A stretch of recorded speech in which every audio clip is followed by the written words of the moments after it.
The clock above the nurse's station read 7:58 p.m., but Claire Bennett felt every second as if it were dragging its feet through cement. Her double shift at Austin General was finally winding down, and she could feel the ache in her lower back settling into something deeper, more permanent. She reached for the lukewarm cup of coffee she'd abandoned hours ago, only to find it empty. Figures. Just as she was about to head toward the break room and disappear for 10 blessed minutes of silence, the ER doors burst open with the screech of gurney wheels and shouted medical commands. Male, 30s, car collision on I-35, extensive blood loss, multiple lacerations, BP dropping fast. The paramedics were already moving, rolling the unconscious man into Trauma 3 as nurses scrambled to set up 4 lines. Claire's instinct kicked in before fatigue had a chance to argue. She followed the noise, snapping on gloves as she entered the trauma bay, already brimming with tension. Blood soaked through the man's white shirt and pooled on the stretcher beneath him. His face was swollen, a deep gash cut across his brow, and shards of glass sparkled faintly in the strands of dark hair matted with blood. "We're out of O-neg," a nurse muttered, eyes flicking to the near-empty blood bank chart. The charge nurse paled. "It'll take at least 20 minutes to get more from St. David's." The patient didn't have 20 minutes. Claire looked at the bag of blood the team had already hung. It wasn't enough. He was still bleeding out. "I'm O-negative," Claire said, her voice louder than she meant. The room fell momentarily silent. Heads turned toward her. Dr. Ellis, the attending physician, gave her a sharp look. "You're sure?" She nodded once. "Prep her," he ordered without another word. A younger nurse, Janice, if Claire remembered correctly, guided her to a chair in the corner. "You don't have to do this," Janice said quietly, wrapping a tourniquet around Claire's upper arm. "He's a John Doe, no ID." Claire glanced at the man. His wallet had been pulled from his pants, leather, scuffed, initials NC stamped in faded gold. No driver's license. No phone. Just initials. "I can't just stand here," Claire replied. Her voice was even, but inside, her pulse raced. The needle pierced her vein with a sharp sting, and warm blood started to flow through the tubing. Across the room, Dr. Ellis was barking instructions. The man's vitals dipped again. The heart monitor gave a weak, irregular beep. One of the interns dropped a clamp. Claire closed her eyes for a second, just to steady herself.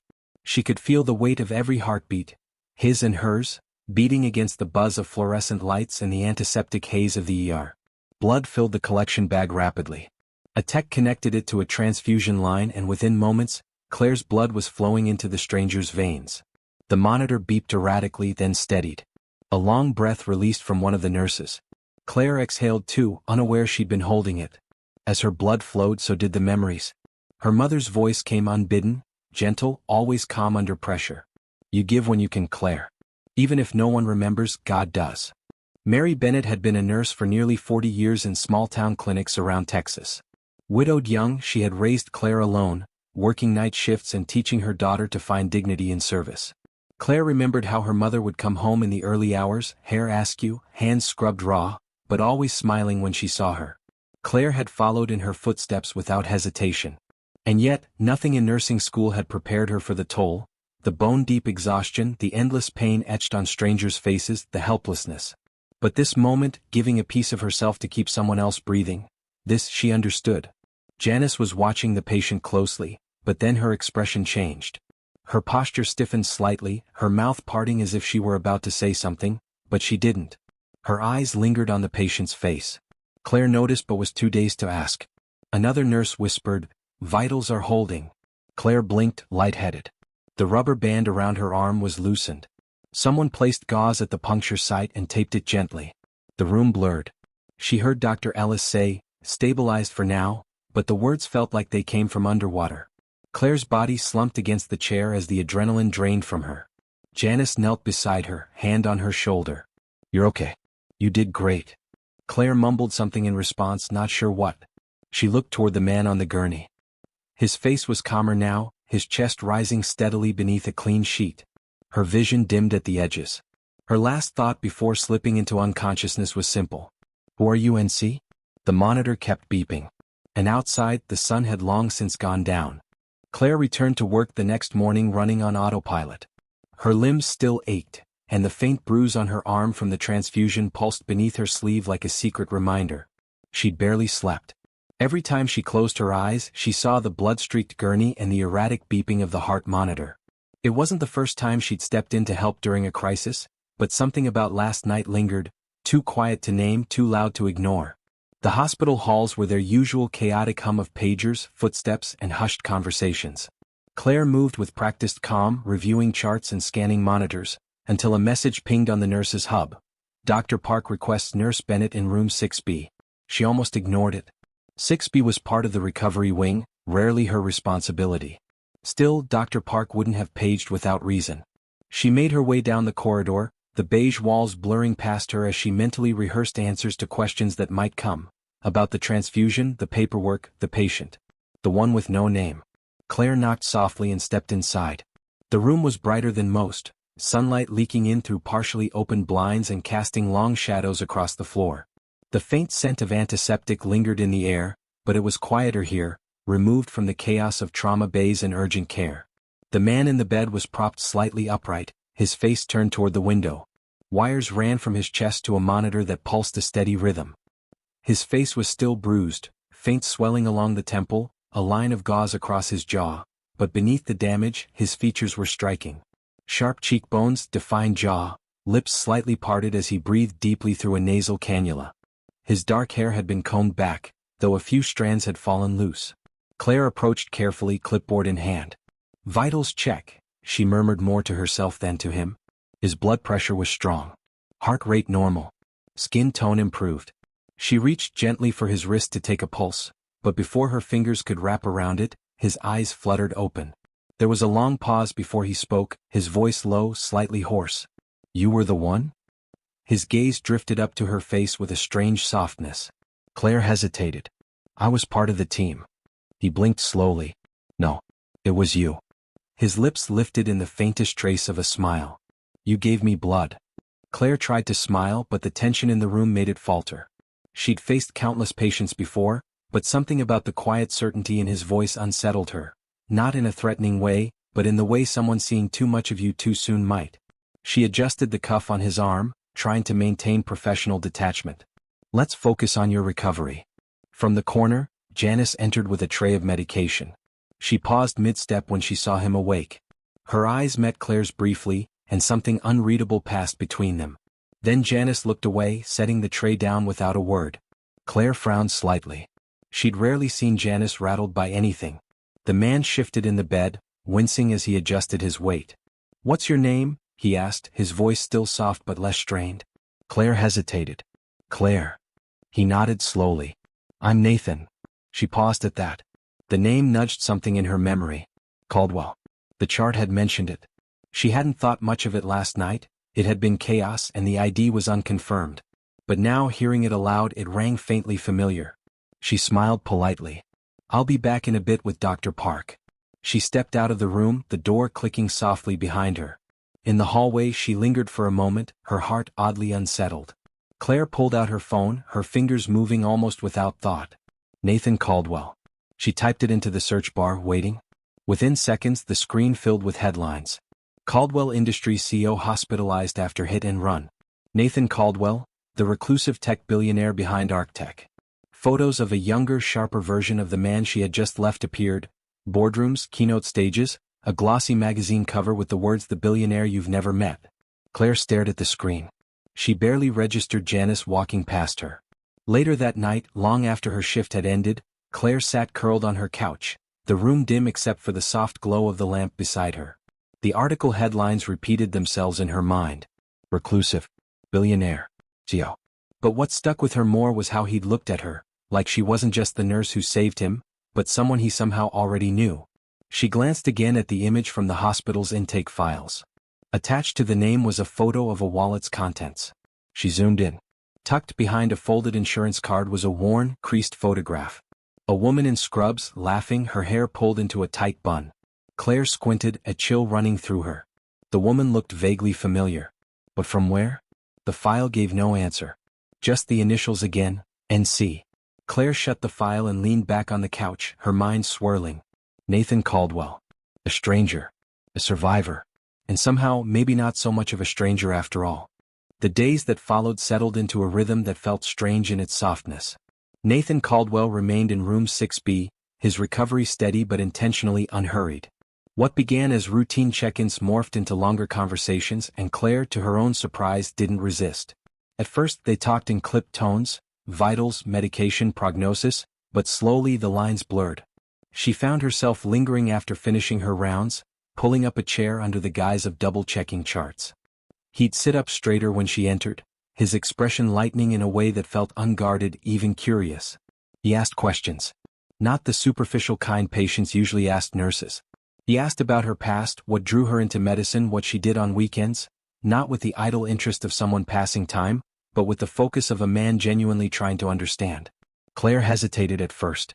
Her life wasn't full of glamorous anecdotes or tidy career milestones. She lived alone in a modest apartment with old radiators that hissed in the winter. She liked old novels, her mother's chocolate pie recipe, and Sunday walks on the greenbelt. None of it seemed noteworthy. But Nathan listened like it was. One morning, after checking his stitches, Claire lingered a second too long. He gestured toward the window. "I haven't looked outside much these past few years. Can't remember the last time I noticed the sky." Claire didn't answer right away. Instead, she shared how her mother had insisted on walking to the window of every patient's room, just once a day, even if they were comatose. She said everyone deserves to feel the sun even through glass. Nathan turned to look at her then, and his smile wasn't just soft, it was reverent. That afternoon in the break room, an offhand remark shifted everything. Claire had been grabbing a tea when Susan Marks, the hospital's former admin and a part-time volunteer, wandered in with a tray of lemon bars for the nurses. Her hair was a tidy silver swirl and her voice still carried the clipped efficiency of someone who'd once ruled the front desk with an iron clipboard. When she heard Claire mention her mother, Mary Bennett, Susan paused. Mary. Lord, she had more heart than anyone in this building. Mentored half the new hires. Even that shy and turned back in, what was it, 98? Nate something. Real nervous kid. Looked like he wanted to disappear. She chuckled then wandered off. Claire stood frozen, the tea forgotten in her hand. Nate. Something. She pulled out her phone under the table and scrolled to the articles she'd saved. Caldwell Industries. Nate Caldwell. Born in 1982. Joined his father's company after dropping out of college. Intern in 98, she whispered. That would have made him 16. Unlikely. Unless it wasn't a formal internship. Unless it was something else. Something earlier.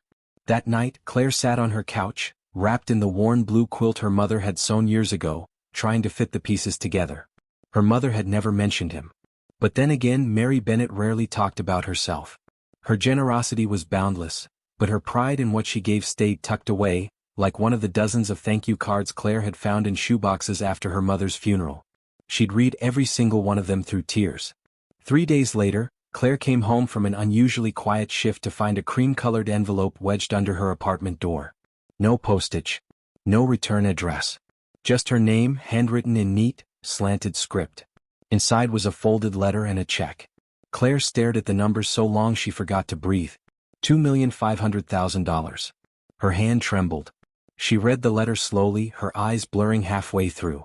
For what you did, and what your mother once did. No signature. No address. Just that single line. Claire sank into the couch. Her breath came shallow. She stared at the check, at the letter, and then back at the envelope. The handwriting stirred something distant. A card from her 10th birthday, maybe?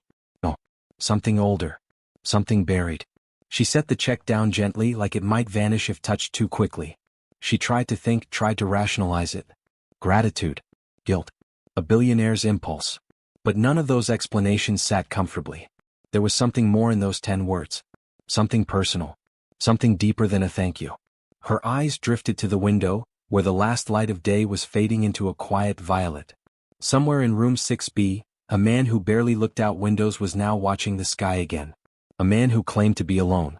Who had said, almost in passing, that he preferred to invest in people, not bloodlines. Claire leaned back and closed her eyes. She thought of her mother again, of those soft early mornings before school, her voice warm, her hands always busy, always caring. You never know whose life you're stepping into, Claire. Just be kind. That's the only legacy that lasts. Claire opened her eyes and looked again at the note. What your mother once did. Something told her this wasn't just about saving a life. It was about remembering one. Claire didn't go to room 6B the next day during her rounds. She avoided the hallway entirely, choosing instead to bury herself in patient charts and low-level distractions. She refilled supply carts that didn't need refilling, checked on patients she wasn't assigned to, and volunteered for an extra shift in pediatrics just to keep moving. But her mind wasn't with the work. It hovered just behind her thoughts like a storm building at the edge of a horizon. The envelope still sat on her kitchen counter, unopened since the night she had folded the check and let her back inside. She hadn't told anyone, not Janice, not her supervisor, not even Emily, her closest friend outside the hospital. This wasn't the kind of story you told until you understood it yourself. By evening, the avoidance turned to nausea. She couldn't stand another minute pretending. The corridors felt too quiet. The questions too loud. So she returned to room 6B, heart thudding with the kind of tension she hadn't felt since her mother's final hospital stay. Nathan was sitting up when she entered, a book in hand, though he wasn't reading. He looked up the moment she stepped through the door, his expression unreadable, as if he'd been waiting for something he didn't know how to name. Claire didn't bother with small talk. She didn't ask about his pain level or whether he'd eaten, or how his blood pressure was holding.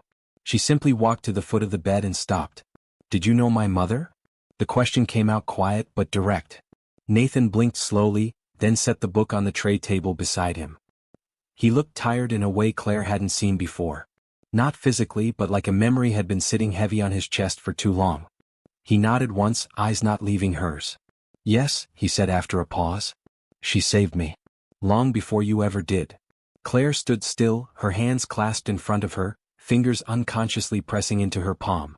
Nathan exhaled and shifted slightly in the bed, wincing. He seemed to gather himself before speaking again. "It was after my father died. I was 17. Lost, angry, too stubborn to admit I was spiraling.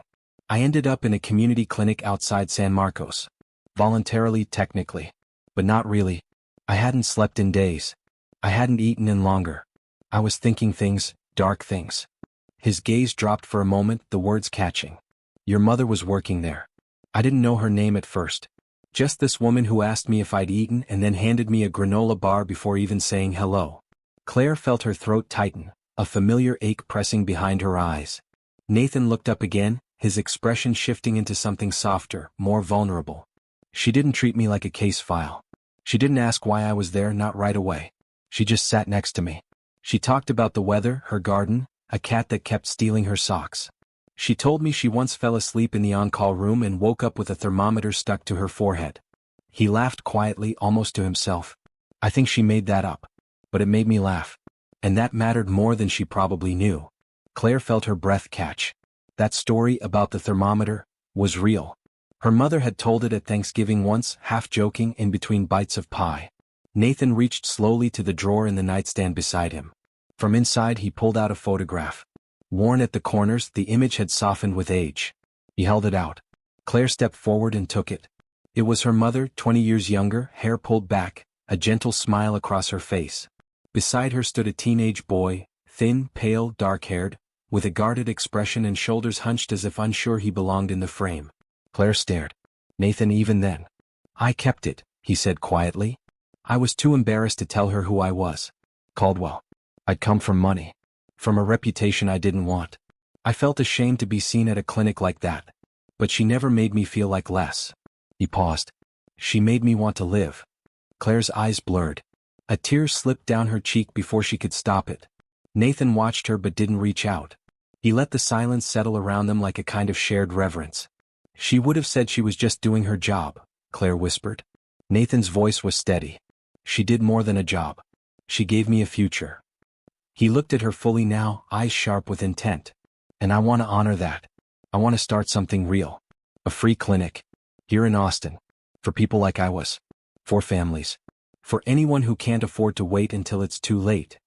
He paused, then added, "And I don't want to do it alone." Claire stared at him, still holding the photo, still hearing her mother's laugh echo in her memory. The idea took root in her chest like breath returning to lungs that hadn't filled in years. A clinic. Her mother's legacy. Her own purpose. And Nathan, no longer a stranger, but a link to a history she hadn't known existed. She nodded slowly, her voice barely audible. "Okay." And in that moment something shifted, not just in the room but in her future. The pulse of a dream had begun. The late afternoon sun bathed the newly constructed clinic in golden light, its glass-fronted entry catching reflections of a crowd gathered just beyond the ribbon line. Bright balloons bobbed above strollers and folding chairs. Reporters checked their equipment while city officials adjusted lapels and badges, waiting for the ceremony to begin. A local musician strummed gently near the doors, his guitar humming soft, almost reverent chords that drifted out onto the East Austin sidewalk. The building, sleek and warm with brick accents and wide windows, stood as more than just a new facility, it stood as a promise. Claire Bennett adjusted the microphone on the makeshift podium, her fingers trembling slightly as she glanced at the gathering crowd. A cluster of children sat cross-legged on the curb, watching curiously. Nurses in fresh scrubs stood near the entrance. Journalists pointed their cameras. And just to the right of the stage, in a tailored navy suit, stood Nathan Caldwell. He caught her glance and gave a faint, steady nod. A bronze plaque had already been affixed beside the clinic doors, polished to a shine, the words etched in deep relief, "In honor of Mary Bennett, who healed without asking." Claire cleared her throat and began. Her voice at first was small, caught somewhere between pride and disbelief. But as she spoke, it grew, fueled by the memory of every late shift, every tired mother, every uninsured patient she treated over the years. She spoke of her mother's legacy, how Mary Bennett believed in quiet healing, in sitting beside people when words failed, in showing up when no one else would. She spoke of a broken system, of the gaps too wide for some to cross, and of the need for a place where compassion wasn't rationed with billing codes. She didn't mention the check or the photograph or the night she learned that the man she'd saved had once been the boy her mother once sheltered. But as her words wove through memory and vision, it was clear this wasn't just a clinic. It was a return. A restoration. The crowd broke into applause when she stepped back. Nathan didn't move toward her. He stood still, his eyes damp, jaw set. Claire descended the steps to the sidewalk, breath shaky. He reached for her hand the moment she was close enough. His grip was warm, grounding. "You did it," he said softly. The reception that evening was held on a rooftop just a few blocks from the clinic, beneath strings of soft lights that swayed gently with the breeze. Guests sipped from glasses of sparkling cider and local wine. Laughter floated easily between clusters of donors and volunteers. But Claire and Nathan found themselves near the edge of the terrace, away from the buzz. He stood beside her, his expression less polished than usual, his posture more relaxed. There was something in his eyes, a kind of quiet release, as if today had finally allowed him to exhale the weight he'd carried since boyhood. He didn't start with words. He simply looked at her, the light catching the faint lines at the corners of his eyes, and then he spoke. "This isn't just me repaying a debt." He paused. "It's the life your mother told me I was capable of building.